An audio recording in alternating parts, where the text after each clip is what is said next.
네, 가장 먼저 나오는 거는 부가 요청입니다. 요청이 있어야 이게 진행이 된다고 보시면 되겠고요. 요청을 받으면 이제 관련된 사실 조사를 하게 돼요.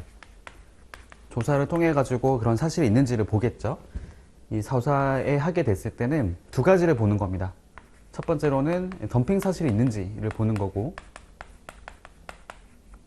두 번째로는 그로 인해 가지고 피해가 발생한 게 있는지를 보는 건데, 이 피해라고 하는 것들을 더 자세히 말씀드려 보면요, 두 가지로 얘기를 하는 게 있어요. 첫 번째로는 실질적인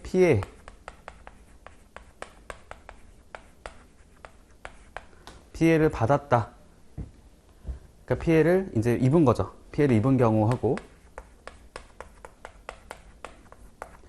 두 번째로는 피해를 입진 않았지만 피해가 발생할 우려가 있다라는 겁니다. 네, 그럴 가능성이 있다라는 거죠. 참고로 이 피해를 입었던 곳이 어디냐면은 국내 산업이라고 이해하시면 돼요. 국내 산업. 그러니까 우리나라 산업에 실질적인 피해를 주거나 줄 우려가 있다라는 것이 확인됐다 라든지, 아니면 두 번째가 뭐냐면 국내 산업의 발전이 실질적으로 지연됐다. 그러니까 지연이라고 하는 피해가 발생했을 때도 저희가 덤핑 방지 관세를 부과할 수 있게 되어 있습니다. 이걸 합쳐가지고 뭐라 말을 쓰고 있냐면은 실질적 피해 등이라고 말을 써요. 덤핑 사실, 그로 인해서 발생한 실질적인 피해가 있다라는 게 있을 때 그때 이제 부과할 수 있다고 보시면 되겠고요. 이 조사 사실 결과 조사를 해가지고 확인된 다음에는 아까 얘기했던 것처럼 필요성이라고 하는 것들을 인정을 했을 때 덤핑 방지 관세가 부과된다라고 보시면 돼요. 이런 사실이 있다더라도 이걸 부과할지 말지에 대한 고민을 하게 되는 거죠. 그러니까 지금 덤핑 방지 관세에 부과할 필요가 있을 것 같은지, 있을 것 같다 라면은 덤핑 방지 관세를 부과하게 되는 거고요.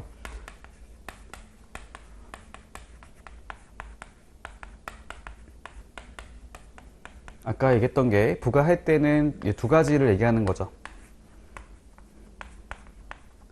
대상하고 범위를 정해가지고 부과를 하게 됩니다. 대상이라는 것은 아까 얘기했던 대로 그 대상 물품을 정하는 것이고, 그 다음에 요거 말고 이제 공급자 또는 공급국을 정해서 이제 하게 되고요.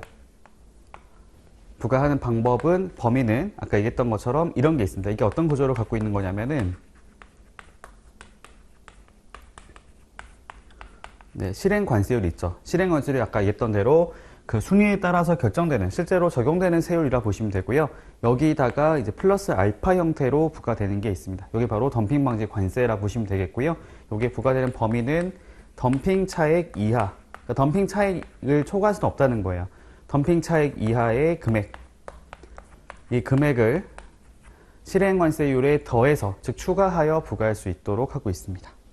네, 이런 구조를 가지고 있어요.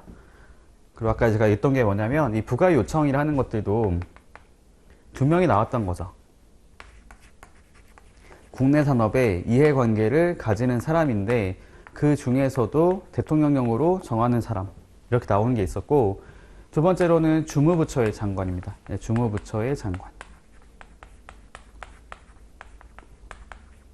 이런 구조를 갖고 있는 거고, 한번 교재를 통해서 확인해 보시죠.